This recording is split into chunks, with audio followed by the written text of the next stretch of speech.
tema, entonces empezamos a revisar ya sistema por sistema, ya de forma específica, ¿no? Entonces vamos a ver una historia clínica donde los síntomas están remarcados con rojo. Los datos remarcados en rojo son los signos o síntomas relevantes dentro de la historia clínica y que semiológicamente ustedes tendrán la oportunidad de verlo pues, en semiología, ¿no? Yo tengo una clase de semiología cardíaca, pero en realidad lo que a mí me corresponde es poder explicar los síntomas que ustedes van a encontrar ya en la semiología cardíaca o cardiovascular. Yo entiendo que a estas alturas también ya deben haber visto pacientes con, o mejor dicho, semiología cardíaca, deben estar empezando también. Entonces sí, es complementario, por lo tanto los síntomas o las definiciones que vamos a ver acá, seguramente ustedes ya las conocen también. Bueno, es un paciente de 65 años, profesor, que desde hace 5 meses presenta tos. La tos es principalmente nocturna y se asocia a disnea, inicialmente de grandes esfuerzos, actualmente de mínimos esfuerzos, sensación de ahogo nocturno, entre paréntesis DPN, que significa disnea paroxística nocturna, y edema de miembros inferiores. Como antecedentes, el paciente tiene hipertensión arterial desde hace más de 10 años, con tratamiento irregular en base a enalapril 20 miligramos. Además, es fumador de una cajetilla por día, ha estado sometido por estrés por la pandemia y no ha podido comprar sus medicamentos, es decir, que no está haciendo tratamiento. Al examinarlo al paciente encontramos una presión arterial de 180/80, indubitación yugular de 3/3, ruidos cardíacos irregulares, una frecuencia cardíaca de 130 por minuto, un pulso irregular con una frecuencia de pulso de 110 por minuto, edema bilateral, pálido, blando, frío, indoloro, con fobia hasta el tercio medio de las piernas. Digo que es importante que ya sepan semiología porque aquí hay descripción semiológica y esa descripción semiológica es muy importante conocerla. ¿Ya están llevando cardio o no? ¿Le entienden a la historia clínica o no? ¿Sí? Más o menos. ¿Qué no entienden? Es una historia clínica bien dirigida, bien específica, ¿no? Doctora, con incurgitación yugular de 3 igual a 3, ¿a qué se refiere ese 3 igual a 3? Entonces, cuando vemos... ¿Perdón? Ese 3 igual a 3 se refiere a la incurgitación yugular de tercer grado.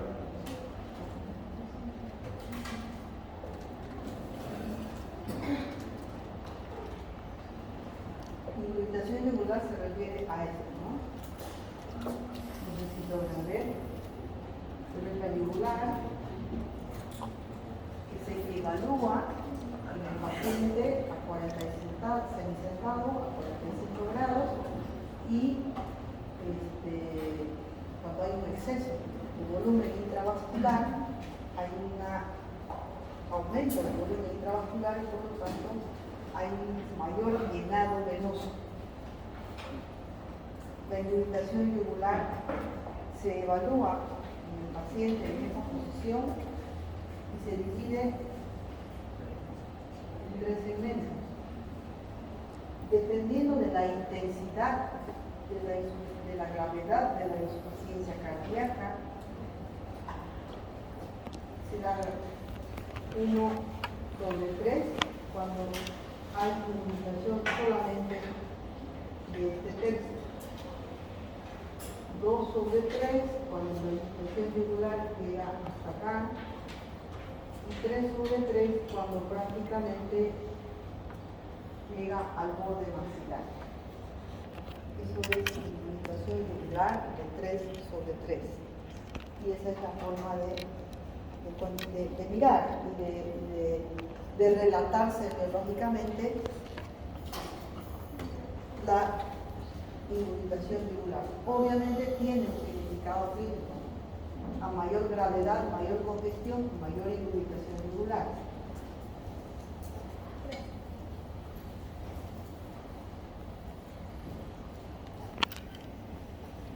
¿Qué otra cosa no entiendo?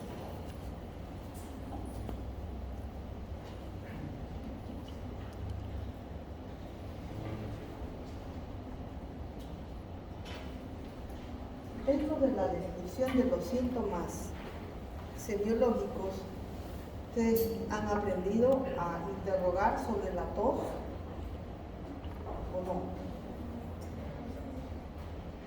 ¿No? Pero digan, pues si han aprendido o no han aprendido. ¿No? ¿Hasta dónde han llegado semiología? ¿En qué están en semiología? Se pide aspecto, cantidad, duración. No, ¿en qué están en semiología? Respiratorio. Respiratorio. ¿Y no llevó tos? ¿Ya llevaron cardio entonces? ¿Primero respiratorio? Sí. Primero vemos generalidades. A ver, ¿qué enseñan? La dificultad. No hay dificultad de respirar. Está bien el intento. ¿Qué es disnea?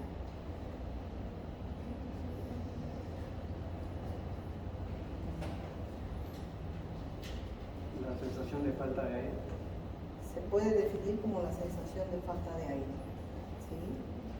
¿Qué otra definición conocen de disnea?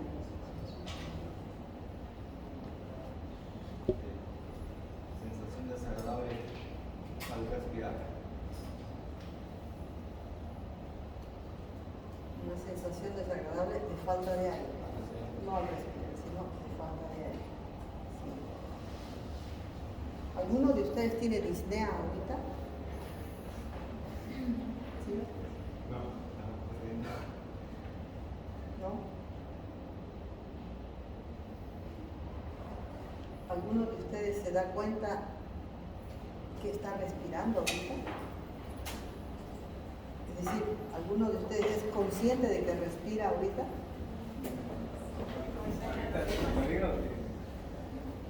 En este momento ustedes dicen, me toca respirar, me toca expirar. Tengo que inspirar, ay, me olvidé de inspirar. Inspiro. La respiración es un acto voluntario. No nos damos cuenta de que estamos respirando. Entonces, una definición de disnea también es el momento en el que la respiración se hace consciente. Cuando uno siente falta de aire y hace un esfuerzo para meter aire. Pero ustedes van a reconocer la definición de disnea en general como la sensación de falta de aire. Eso es disnea, la sensación de falta de aire. También, entre comillas, descrita como, por el paciente como sed de aire. Disnea paroxística nocturna, ¿saben qué es? Que define el momento de la respiración paciente a la nocturna o de la ordenanza nocturna. Es de forma intermitente o así, de la nada. Como su nombre indica, textual, disnea paroxística nocturna. Son episodios nocturnos de disnea. Episodios nocturnos de disnea. Significa que el paciente durante la noche tiene disnea, hace alguna maniobra, se sienta, mejora la disnea, vuelve a conciliar el sueño y de ahí otra vez se despierta con disnea. Eso es disnea paroxística nocturna. El edema, bueno, ayer hablamos de edema y lo deben tener bien fresquito, ¿no? Esta historia clínica, si ustedes se fijan, está tal cual como tiene que ser, ¿no? ¿Por qué acude el paciente? ¿Qué antecedentes tiene? Y examen físico. Así es la historia clínica, claro, está resumida, pero esa es la secuencia que tiene que tener una historia clínica, ¿no? Datos de filiación, motivo de consulta, la historia clínica actual, los antecedentes personales, familiares, revisión por sistemas y examen físico, ¿no? Bueno, aquí está en esa secuencia. Ya en el examen físico encontramos, no está en rojo, debería estar, pero la presión arterial del paciente dice 180/80. ¿Les llama la atención eso? ¿Les preocupa o no? ¿Cuál es la presión arterial normal?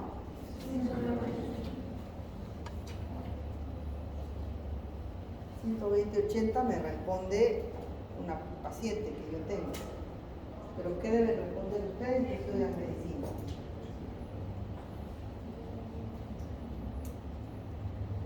¿Cuáles son los componentes que tiene la presión arterial?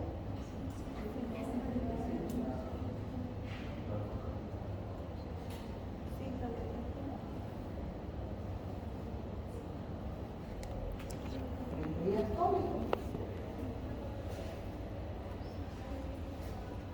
Entonces, cuando decimos una presión arterial normal, debemos decir normal para el componente sistólico y normal para el componente diastólico. Entonces, ¿cuánto es una presión sistólica normal? ¿Cómo? Pero equivóquense, no importa. Anormal para el componente sistólico. ¿Perdón? Anormal para el componente sistólico. No, ¿cuál es la presión sistólica normal? 120.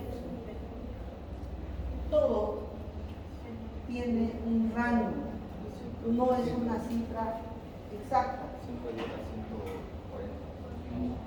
120.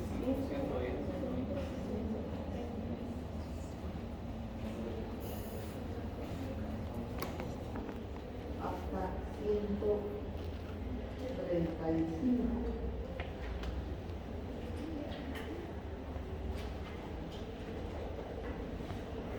¿Y la presión diastólica?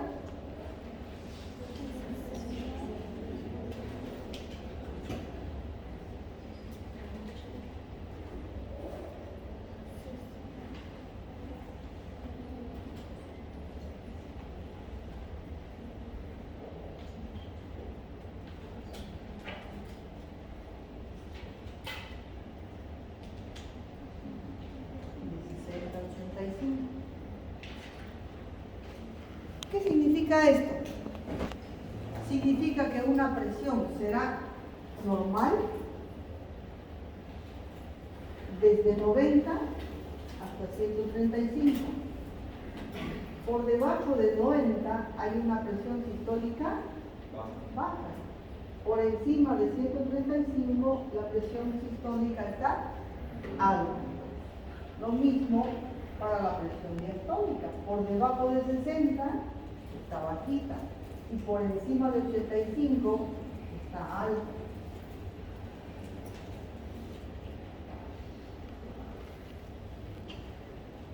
Así que si hacen campañas de diagnóstico o detección de hipertensión arterial, tendrán que saber que estos parámetros son fundamentales para que ustedes puedan decir, usted está hipertenso o usted está normal. No pueden equivocarse.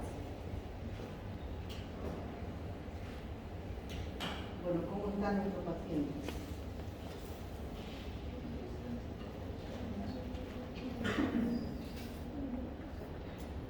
¿Está hipertenso?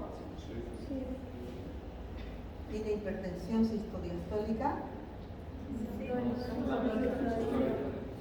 Tiene una hipertensión sistólica, ¿no? Porque la diastólica está dentro de lo normal. ¿Qué se llama la diferencia que hay entre la presión sistólica y la presión diastólica? ¿Qué se llama esa diferencia?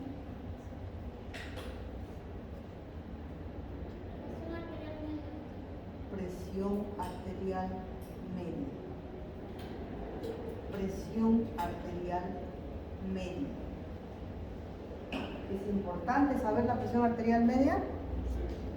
¿Por qué? Para evaluar la correcta perfusión que tiene el paciente de los sanguíneos. ¿Qué significa la presión arterial media?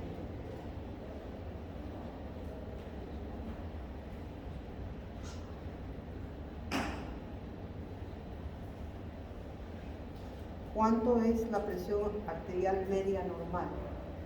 ¿Cuánto es la presión arterial? ¿Perdón? 100. ¿Cómo sabemos, cómo sacamos la presión arterial media? Presión sistólica más presión diastólica por 2 dividido entre 3. Una fórmula para sacar que valga la presión arterial media. ¿Cómo es? Sería el estándar de 120 y 80, entonces estamos ahí entre las cosas. O sea, la diferencia entre las dos, entonces Se suma y se divide entre 2. Esa es la presión arterial.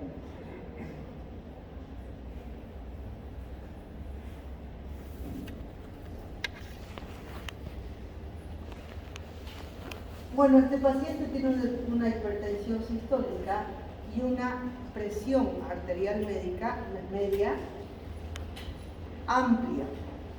Tiene una presión media o presión diferencial amplia. Ingurgitación yugular, bueno, ya hemos visto, de 3/3, ruidos cardíacos irregulares. ¿Saben auscultar? ¿Han auscultado alguna vez? ¿No? ¿Nunca? Está difícil entonces que podamos avanzar fisiopatología cardiovascular si ustedes no puedo explicar, pero bueno, entendiendo que el corazón late lup, lup, lup, lup, lup, lup, lup, lup, lup, lup. Eso es regular. Irregular sería lup, lup, lup, lup, lup, lup, lup, lup. Eso es irregular. 130 por minuto de frecuencia cardíaca, ¿es normal? ¿Cuál es la frecuencia cardíaca normal? 60 ¿Perdón? a 100. 60 a 100 latidos por minuto en reposo. Porque su compañero aquí decía que tenía disnea por haber subido la grada rápido, seguramente su frecuencia cardíaca estaba 120 o 130. Había hecho ejercicio físico, entonces 60 a 100 en reposo. En reposo. Pulso irregular, 110 por minuto. ¿Es normal o no?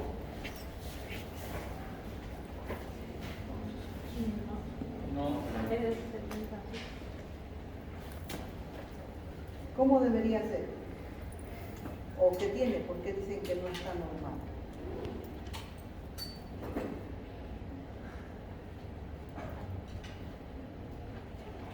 ¿Qué es el pulso? ¿Qué es el pulso? Eso sí han llevado, no creo que no han llevado.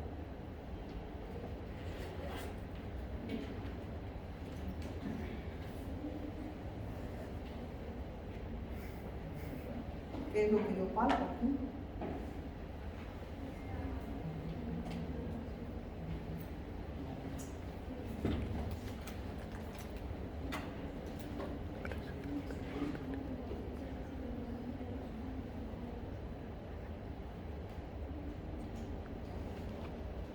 De la onda de pulso que se inicia con cada latido cardíaco, con cada sístole. Por lo tanto, si yo tengo 80 de frecuencia cardíaca, debería tener 80 de pulso. No puedo tener 70 de frecuencia cardíaca y 110 de pulso, no puedo. No puedo.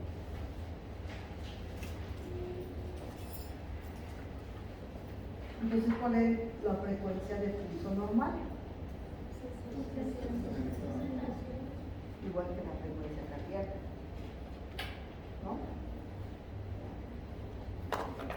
Si cada pulso corresponde a un latido cardíaco, la frecuencia cardíaca determina la frecuencia de pulso. Normalmente, ¿no? Edema bilateral, pálido, blando, frío, indoloro, con coda positiva hasta tercio y medio de las piernas. ¿Cómo es ese edema? Como lo hemos clasificado ayer, ¿cómo clasifican este edema?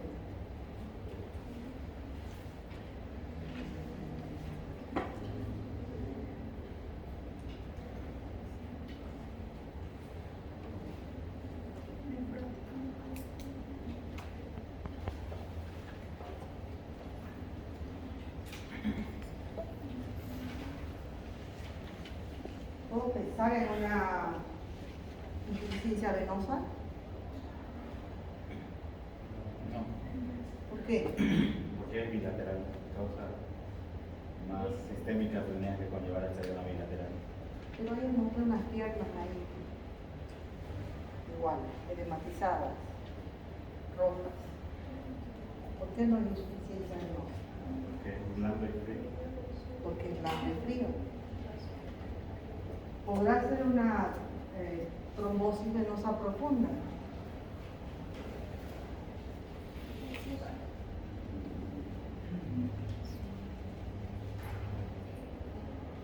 ¿Puede ser? ¿Qué crees?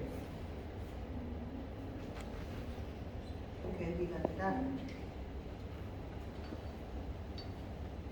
¿Podrá ser una trombosis arterial? No. ¿Por qué? Porque este es bilateral. ¿Es un edema inflamatorio? No. ¿Por qué? No tiene dolor, Calor.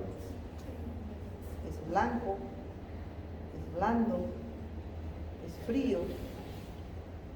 Características totalmente contrarias a un edema inflamatorio. ¿Podrá ser un síndrome nefrótico?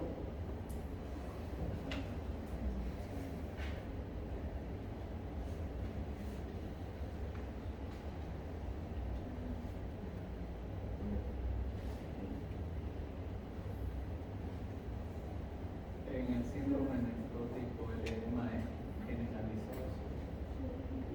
Hay un gran edema, ¿no? Hay un gran edema generalizado, casi siempre generalizado.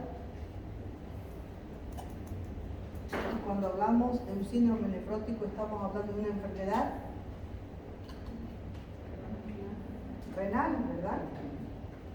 Una enfermedad renal tendrá por qué dar disnea, tos o cornea.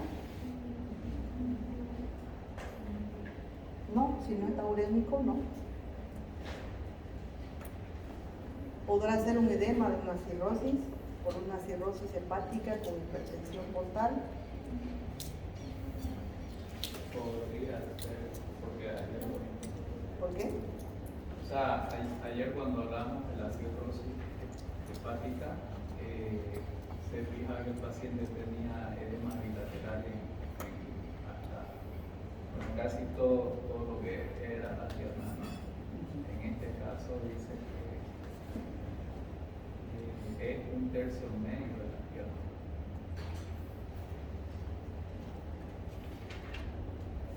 En realidad, por Pero cirrosis puede tener edema así, puede tener edema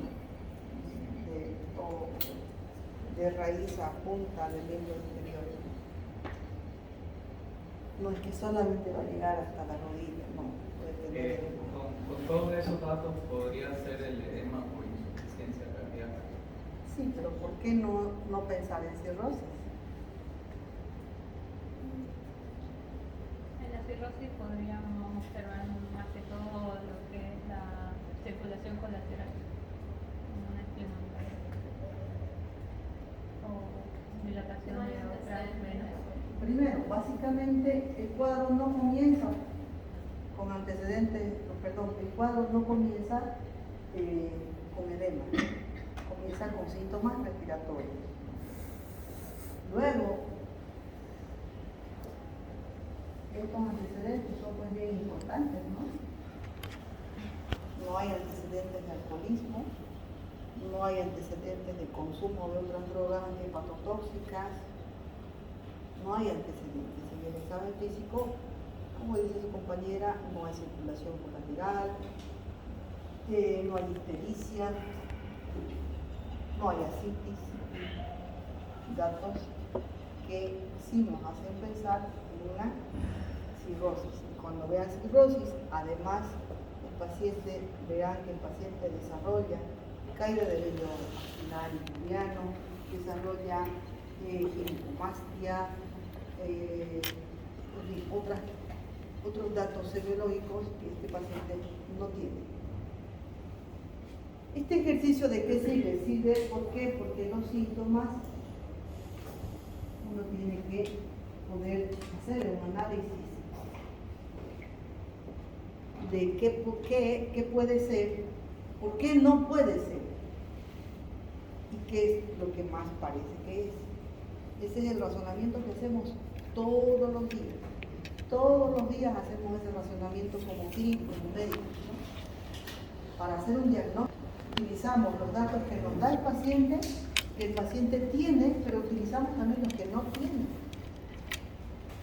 Tanto valor tienen los signos ausentes, signos y síntomas ausentes, como los signos y síntomas presentes. Porque al ir interrogando y dice no tengo, entonces nos vamos inclinando más por una posibilidad que por otra posibilidad. El diagnóstico, lo que nosotros hacemos todos los días es pensar en probabilidades, frecuencias. En eso nuestra cabeza está trabajando todo el día.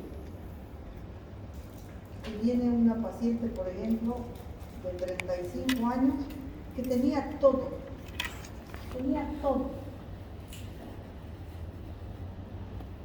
Cefalea, tenía picazón en las piernas, tenía disnea, tenía insomnio, depresión, ideas suicidas, se le hinchaba la barriga, tenía mala digestión, a veces estreñimiento, a veces diarrea, había tenido 3 desmayos, tenía caída de cabello, dolor articular, falta de fuerza, tenía todo.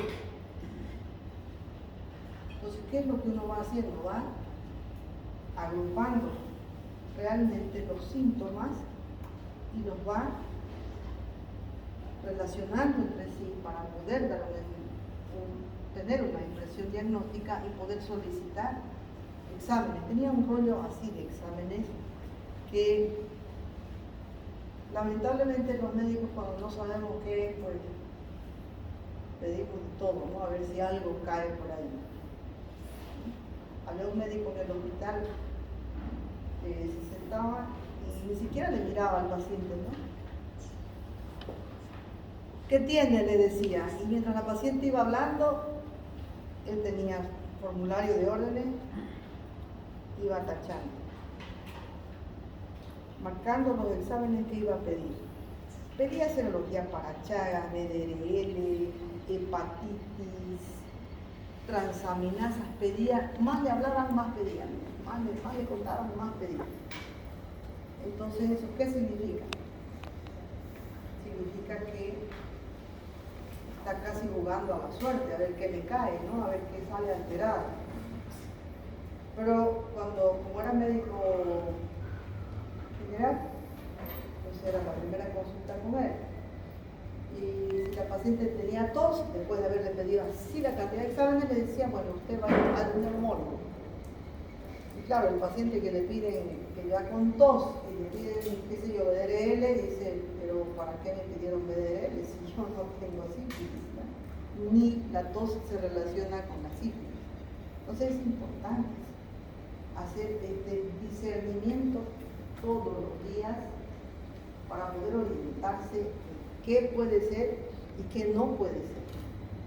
Y nuestro proceso de diagnóstico es un diagnóstico diferencial constante que incluye probabilidad.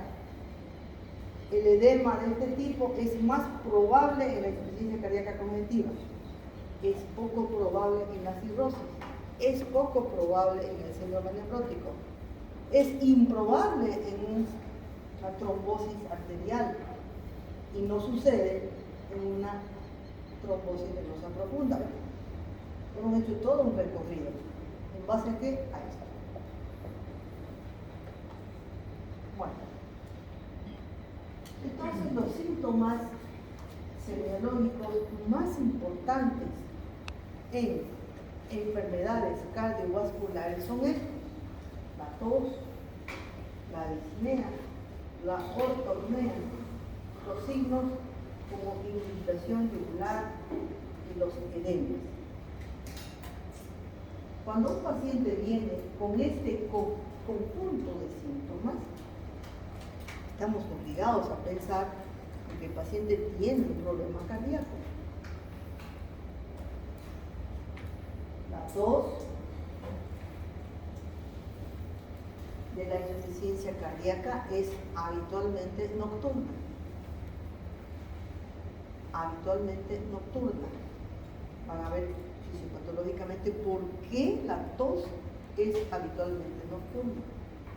No es porque sí, tiene su explicación fisiopatológica. Disnea y disnea paroxística nocturna. Aquí este paciente, si ven la cara, tiene una cara de angustia, pero además está jalándose hacia el cuello como para facilitar, como para que en una actitud de que entre más aire, ¿no? Es una actitud de un paciente disneico que tiene desesperación.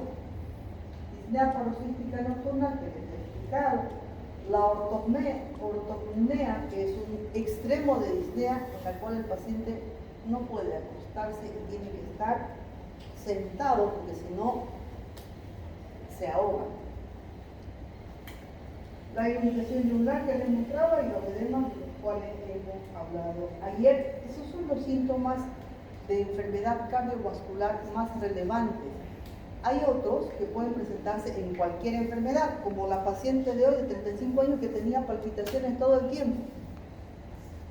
Bueno, dolor torácico, palpitaciones, síncope, que es la pérdida de conocimiento, cianosis, hemoptisis, son también síntomas que nos pueden hacer pensar en una enfermedad cardíaca, pero con menos frecuencia y con menos especificidad. Si un paciente viene con disnea y edema, no puedo descartar un diagnóstico de insuficiencia cardíaca.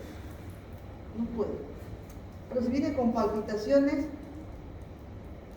puede ser, sí, una enfermedad cardíaca, pero también puede ser la crisis de ansiedad, crisis de pánico que tiene la chica. Síncope también se presenta en las enfermedades cardíacas. Es la pérdida de conocimiento reversible que dura unos segundos, de la cual el paciente despierta absolutamente consciente.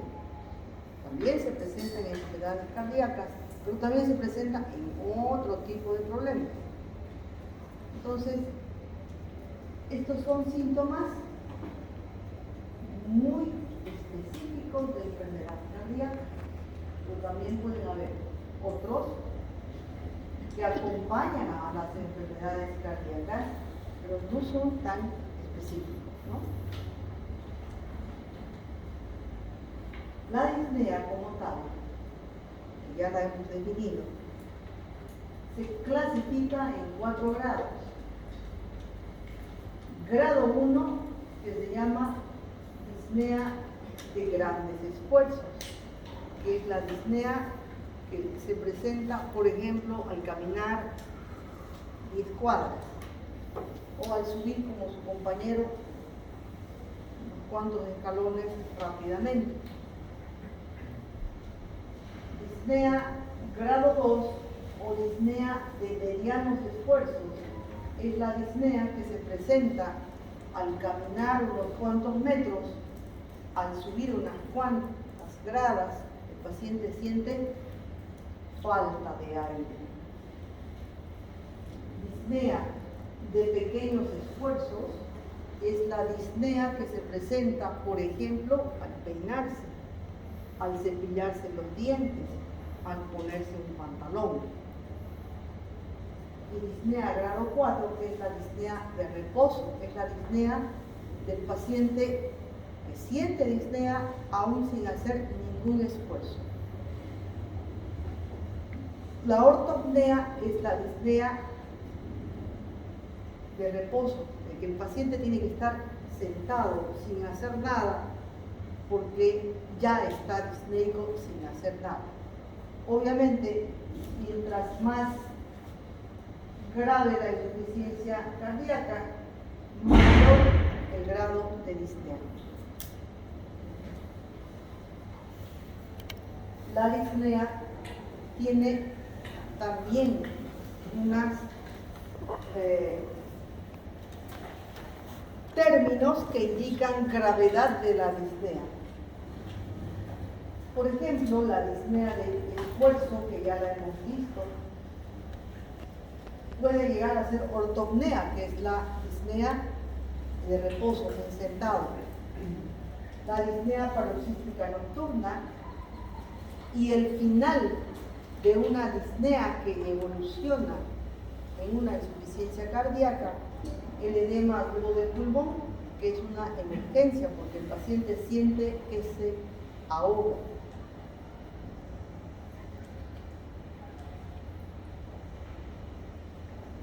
La irritación yugular, aquí está, dibujada en primer grado, segundo grado o tercer grado, o 1/3, 2/3 y 3/3. Esa es la irritación yugular. Mientras más alta la irritación yugular, mayor congestión venosa, mayor insuficiencia cardíaca.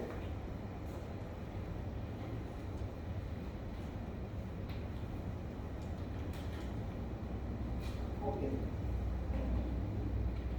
Entonces, conociendo lo que puede provocar una enfermedad del corazón, los síntomas que tenemos que reconocer, vamos a empezar a revisar un poquito de anatomía y fisiología para poder entrar de lo normal a lo anormal. Yo me imagino que ustedes ya lo saben esto. Por lo tanto, quisiera algún voluntario para que me explique cómo funciona el corazón.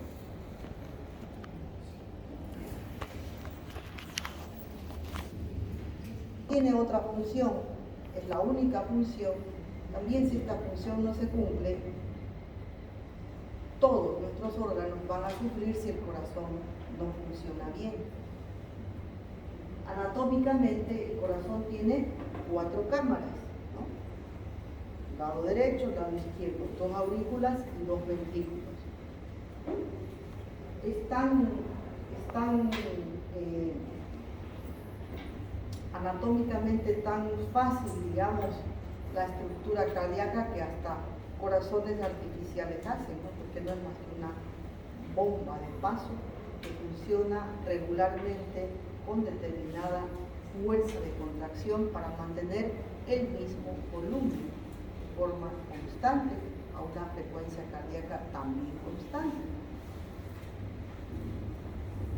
En realidad, las aurículas reciben sangre y los ventrículos son los encargados de que en cada sístole se envíe un determinado volumen. Las aurículas en realidad son cavidades de paso. La sangre en cada sístole, en un 70%, es enviada a la circulación sistémica por sangre que la aurícula vacía. Al final de la diástole, cuando el ventrículo se está llenando, al final de la diástole, cuando ya ha pasado y se ha llenado el ventrículo en un 70% de su capacidad, viene la contracción ventricular para enviar un 30% más de sangre, para completar el volumen sistólico normal. Entonces las aurículas, ¿cuál es el rol de las aurículas? Son cavidades de paso y participan con un 30% del volumen diastólico final en el volumen sistólico que cada vez que el ventrículo izquierdo, en este caso, va a enviar en cada sístole. La sangre que va a la circulación sistémica retorna en un circuito venoso que va hasta la vena cava superior y de ahí va a llenar primero la aurícula derecha y después el ventrículo derecho, ¿verdad? Sí, así es, ¿no? Así es. La contracción de la aurícula derecha permite que se llene el ventrículo derecho y al completar su llenado se contrae. El ventrículo derecho se contrae y envía la sangre hacia los pulmones. ¿Para qué? Para que se oxigene. La sangre tiene que oxigenarse. Envía la sangre del ventrículo derecho, sangre desoxigenada, por la arteria pulmonar y se oxigena en los capilares pulmonares, y la sangre oxigenada regresa al pulmón, del pulmón a la aurícula izquierda y luego al ventrículo izquierdo para ser expulsada en cada sistema. Ese es el ciclo cardíaco literalmente que sucede constantemente desde que estamos en la barriga inclusive. El corazón está envuelto en un saco que se llama pericardio,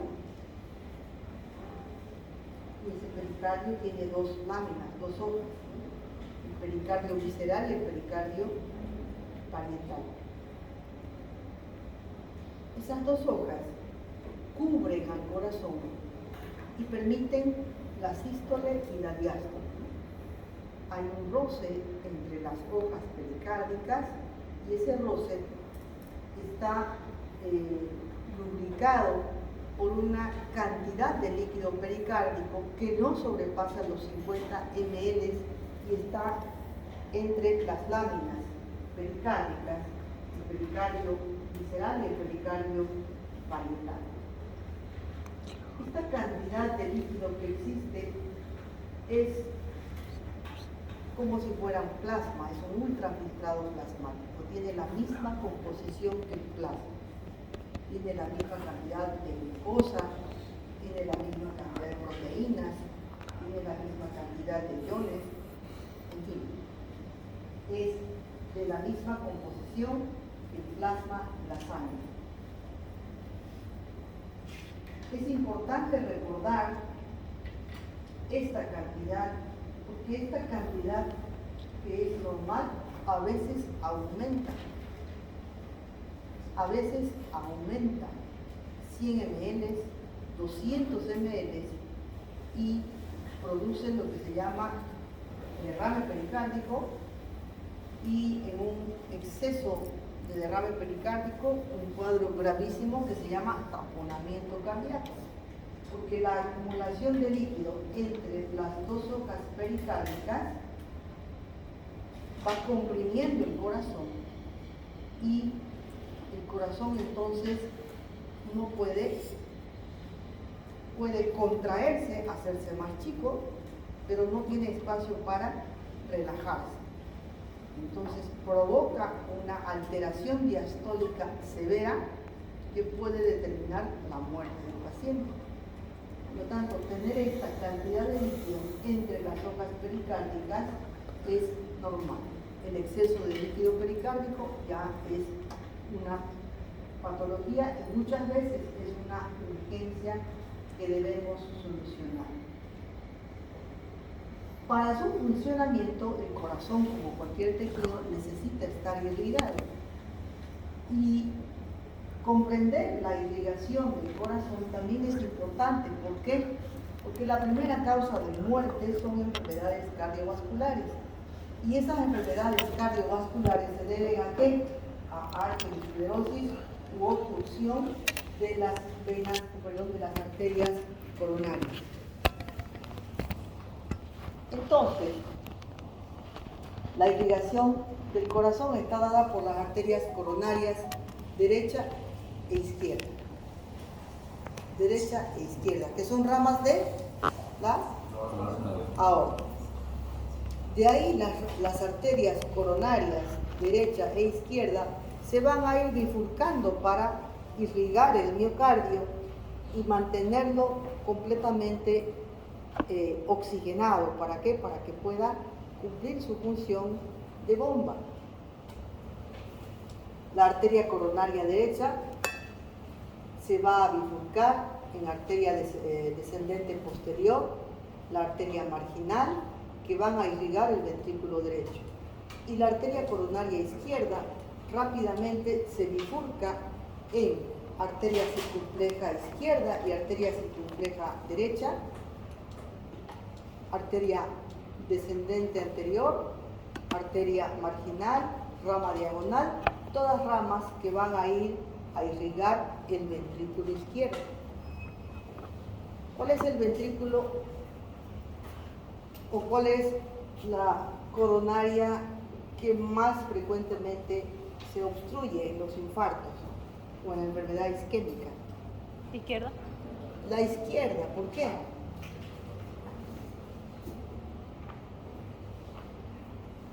Porque lleva la irrigación al ventrículo izquierdo y ese es el que hace más trabajo. Porque el ventrículo izquierdo es el que más trabaja. Cuando decimos que más trabaja, es que el ventrículo izquierdo tiene mayor grosor, por lo tanto tiene más Masa muscular. tejido, más masa muscular, necesita más irrigación. Y por otro lado, la fuerza de contracción es mayor. Por otro lado, tiene que hacer ¿qué? Mayor fuerza, porque tiene que vencer la resistencia periférica con cada sístole. En cambio, el ventrículo derecho prácticamente no tiene una resistencia que vencer, porque el flujo venoso es de baja presión. Entonces, la coronaria izquierda es la más afectada y puede ser la circunfleja izquierda la más frecuentemente afectada o la descendente izquierda anterior.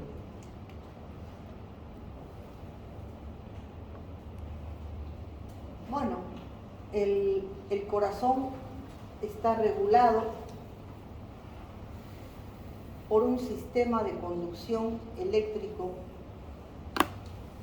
y por un sistema de células especializadas que son capaces de conducir un estímulo y distribuirlo de manera sincrónica por ambos ventrículos. Es el sistema de conducción cardíaco que permite una regularidad en la frecuencia cardíaca. Esa regularidad en la frecuencia cardíaca está determinada por un marcapaso fisiológico que tenemos, que es el nodo Sinusal. sinusal. ¿Por qué es que el nodo sinusal es el marcapaso fisiológico? ¿Por qué no el nodo AB? Es lo primero que genera el impulso cardíaco. Porque El fíjense automatismo. ustedes que la frecuencia con que generan impulsos, mejor, la frecuencia con que se despolarizan estas células, entienden cuando hablo de despolarización, ¿verdad? Sí. La frecuencia con que se despolarizan las células del nodo sinusal es mayor que las células de cualquier otro lugar, por lo tanto es como que gana y se convierte en el marcapaso. Si este marcapaso por algún motivo deja de funcionar, cualquier otro lugar va a tomar el rol de marcapaso. Por ejemplo, células auriculares, las células del sistema de conducción que están en el nodo aurículo-ventricular. Pero ahí la frecuencia va a ser diferente, la frecuencia cardíaca va a ser diferente, ¿no? Por ejemplo, si nosotros tenemos una frecuencia del nodo sinoauricular de 60 a 100, que habíamos dicho que es la frecuencia cardíaca normal, y por algún motivo no funciona el nodo sinusal, la frecuencia cardíaca que determine el nodo AB va a ser menor, va a ser de 45 a 50. ¿Y qué va a suceder con ese paciente? Va a estar bradicárdico. Algunas veces tampoco el nodo AB se convierte en marcapaso, sino se convierte cualquier lugar de las células ventriculares. Y los ventrículos tienen células que tienen una frecuencia de 30 a 35. El paciente que va a tener una bradicardia severa. Una bradicardia severa. Entonces, se explica por qué las células del nodo sinusal se convierten en el marcapaso eléctrico del corazón, porque son las células que tienen una mayor frecuencia de despolarización.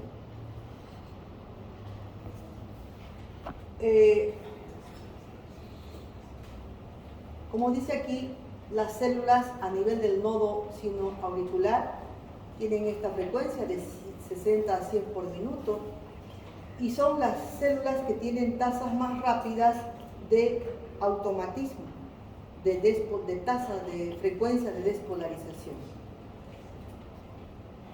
El impulso eléctrico entonces despolariza rápidamente las aurículas, la aurícula derecha y la aurícula izquierda, y rápidamente ese estímulo eléctrico alcanza una velocidad de conducción de 1 metro por segundo. Y a nivel del nodo sinoauricular, del nodo AB, esa velocidad de 1 metro por segundo disminuye a 0.05, es decir, casi se detiene en el nodo AB. Se detiene en el nodo AB. Y esta detención en el nodo AB es lo que conocemos como retardo fisiológico del impulso cardíaco. Existe un retardo fisiológico. Por favor, se van afuera. Hace rato que están jugando y no les interesa, por favor. Disculpe, doctor. No, se van afuera. Te vas afuera.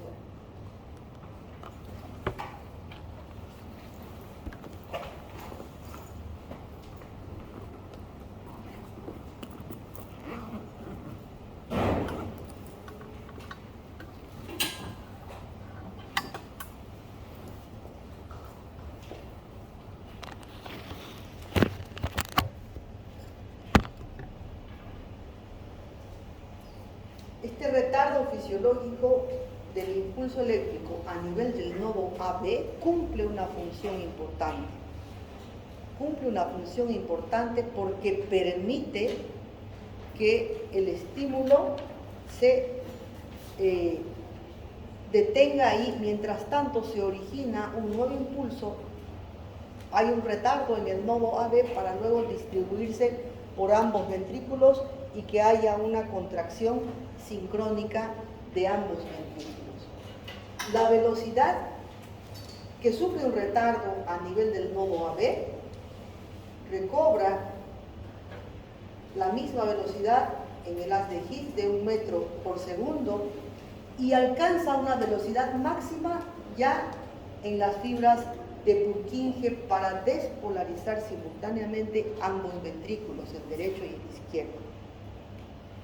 Con milésimas de segundos de diferencia, el ventrículo izquierdo se contrae antes que el ventrículo derecho. Milésimas de segundo antes que el ventrículo derecho. El músculo cardíaco es un músculo muy particular porque tiene, ustedes recordarán esta imagen de la contracción muscular que está determinada por dos proteínas, ¿no? ¿Cuáles son? La actina y la miosina. ¿Que necesitan, de qué necesitan para provocar contracción? Calcio. De calcio.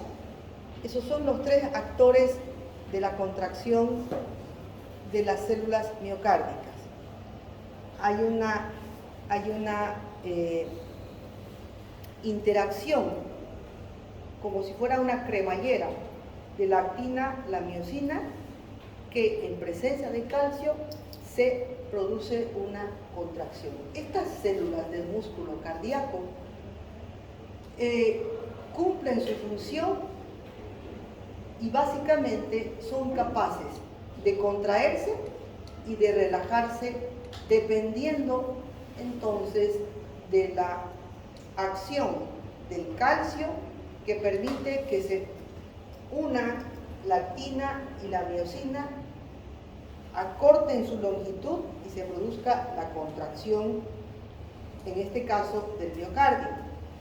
Y la relajación es cuando el calcio sale de la célula muscular, lo cual hace que la actina y la miosina se separen y dejen en relajación el músculo.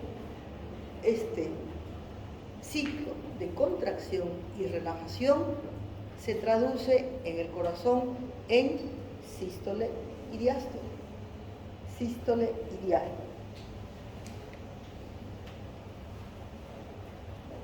El ciclo cardíaco tiene las siguientes fases.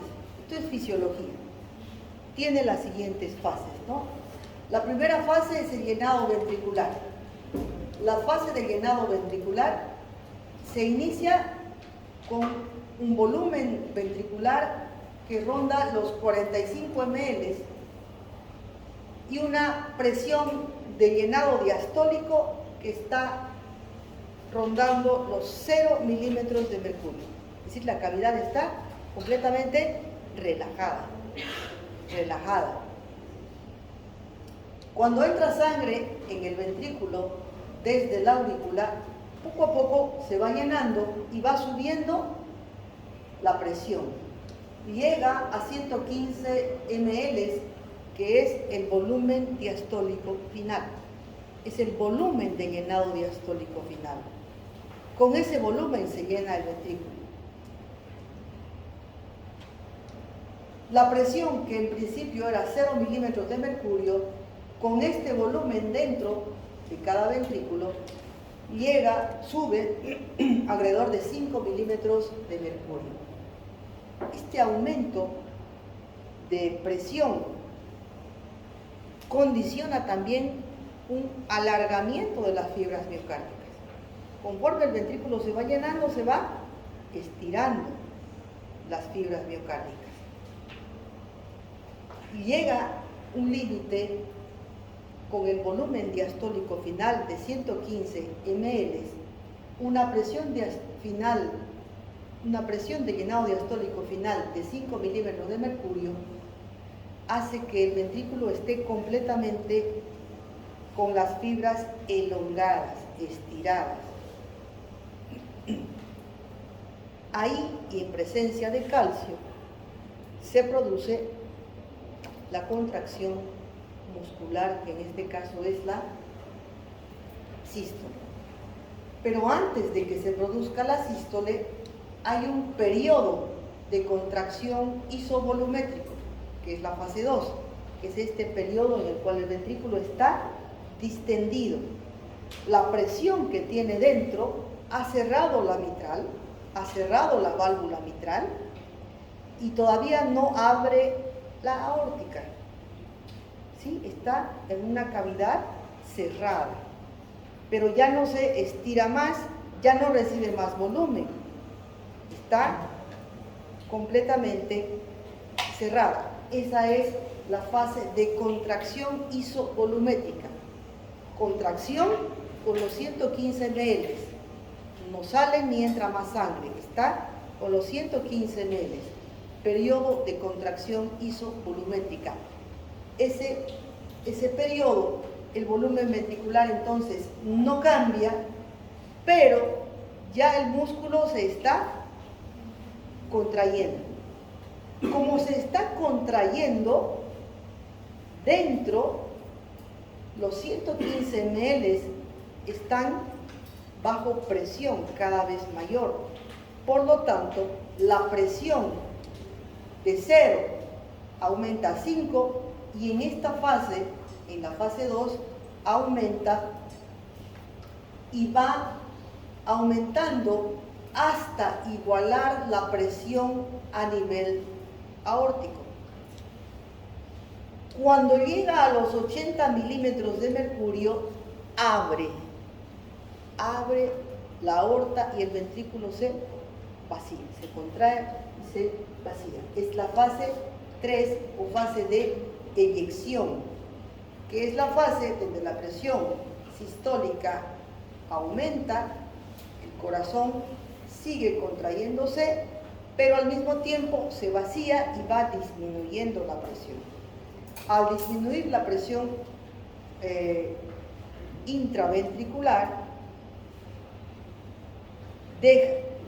cae la presión que cierra la válvula mitral y al ir disminuyendo, otra vez se abre la válvula mitral y viene una fase que se llama fase de relajación isovolumétrica, donde el ventrículo izquierdo ha tenido su sístole, se ha vaciado, disminuye la presión intraventricular, la válvula aórtica se cierra y baja la presión intraventricular y se abre la válvula mitral para volver a comenzar otra vez el ciclo, la fase 1 de llenado ventricular. Este ciclo es importante siempre recordar las fases y qué sucede en cada fase.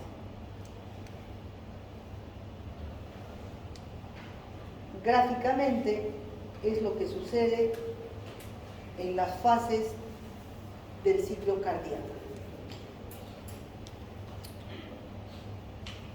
¿Qué entendemos entonces por ciclo cardíaco?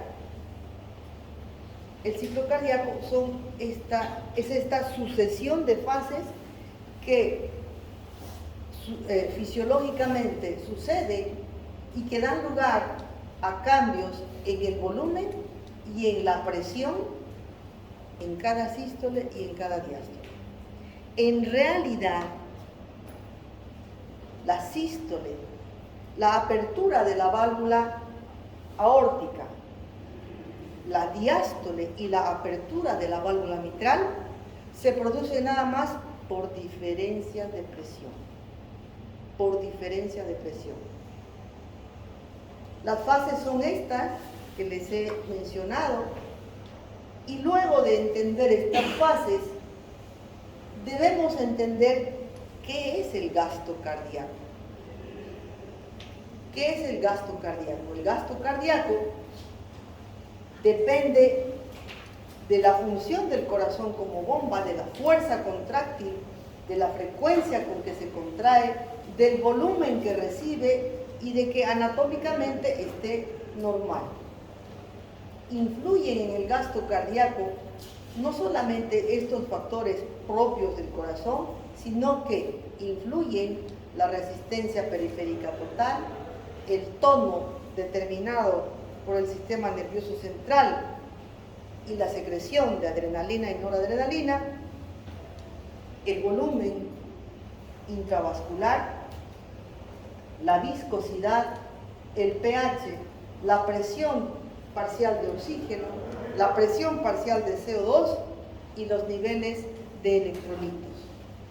El gasto cardíaco en realidad depende entonces del corazón como bomba, pero también depende de otros factores extracardíacos. El gasto cardíaco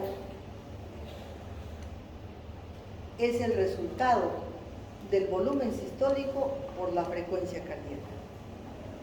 Fisiología, ¿no? Fisiología. El gasto cardíaco está determinado por varios factores.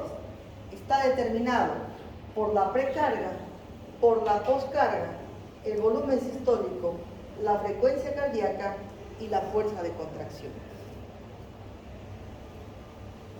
El volumen sistólico está determinado por la presión arterial,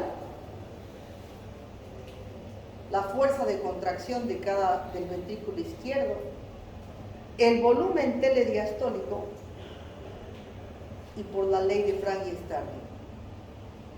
Y la frecuencia cardíaca está regulada ¿por quién? Por el sistema nervioso, el simpático a través de la adrenalina y el parasimpático a través de la acetilcolina.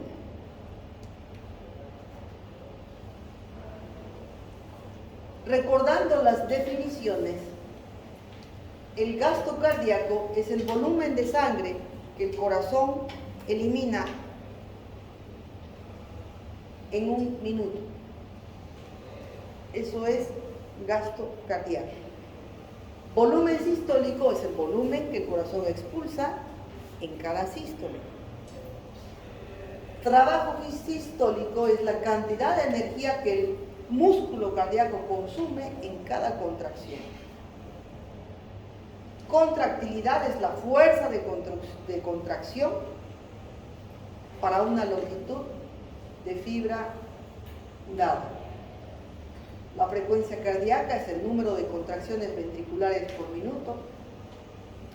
Volumen diastólico final es la presión de la sangre en el ventrículo inmediatamente antes de la sístole, de la contracción.